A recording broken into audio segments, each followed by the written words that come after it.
100% এই চাউলগুলো আসে ইন্ডিয়ান থেকে। আমার কাছে সত্য বললে হয়তো কিছুটা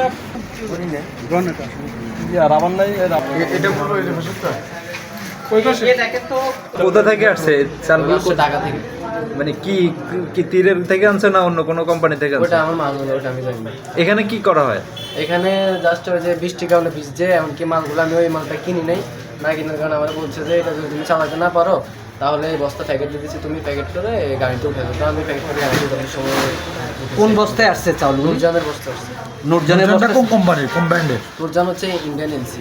এখন কোন বস্তায় তুমি ঢুকাইতেছো? এখন হচ্ছে তীর সিটি গ্রুপ। তীর কোন কোম্পানি? তীর হচ্ছে সিটি গ্রুপ। আসলে বাজারে ব্যবসায়ীরা আমাদেরকে এই যে তীর ব্র্যান্ডের ফাইজাম চাউল বলে মোটা দামে যে চাউলটা খাওয়াইতেছে, এটা আসলে মূলত 40-45 টাকা দামের সাধারণ মোটা চাউল। এটাকেই তারা বস্তা চেঞ্জ করে 60 টাকা 65 টাকা দামে আমাদেরকে ফাইজাম বলে খাওয়ায়। তো নুরজাহান ব্র্যান্ডকে এরা বস্তা বদল করে সিটি গ্রুপের তীর চাউল ফাইজাম বলে এরা নতুন বস্তা করতেছে। তো এই বিষয়টা সেনাবাহিনীর লোকজন সহ আইনশৃঙ্খলা বাহিনী তারা খোঁজ পাইছে, তারা আসি এই চাউলগুলো জব্দ করছে। আসলে এরকম প্রতারণা হচ্ছে ভোক্তার সাথে প্রতারণা করা। তো ভোক্তার সাথে প্রতারণার মাধ্যমেই দেখতে পারলাম যে দেশে আসলে সুশাসন নেই। এখন আমরা চাই যে আইনের আওতায় আসুক, ওদের সুষ্ঠু বিচার হোক।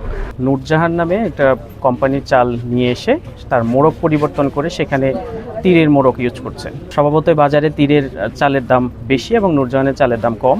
প্রতিশ্রুত যে পণ্য ভোক্তাকে দেওয়ার কথা সেটা না দিয়ে প্রতারণা করেছেন।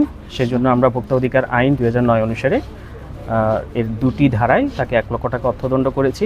তো চালের বিষয়ে আমরা এখনও সিদ্ধান্ত দিচ্ছি না। আমরা ব্যবসাটা বন্ধ করার জন্য বলেছি তাদেরকে, তাদের কাগজপত্র প্রদর্শন সাপেক্ষে পরবর্তী আমরা সিদ্ধান্ত দেব। এটা পুরো এই ভাষাটা দেখেন তো কোয়ালিটিতে কোনো পার্থক্য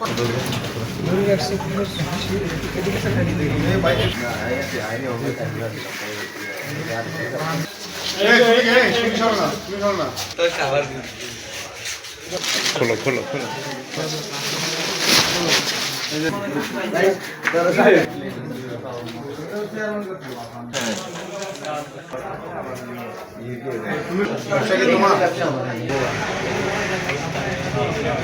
আমার কাছে সত্য বললে হয়তো কিছুটা ইয়েটা কম হবে, শাস্তি কম হবে, কিন্তু মানে 1 প্যাকেট 1 কেজি আরিফ হোসেন। তোমার নাম কি? আরিফ হোসেন। রাবার নাই, রাবার আছে। হ্যাঁ রাবার আছে।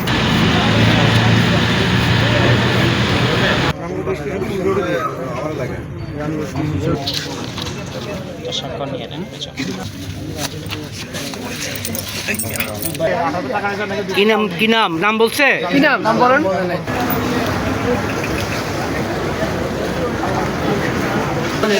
ইন্ডিয়ান না লোকাল? এটা তো কোনো কোম্পানি না, ইন্ডিয়ান 100% এই চাউলগুলো আসে ইন্ডিয়ান থেকে।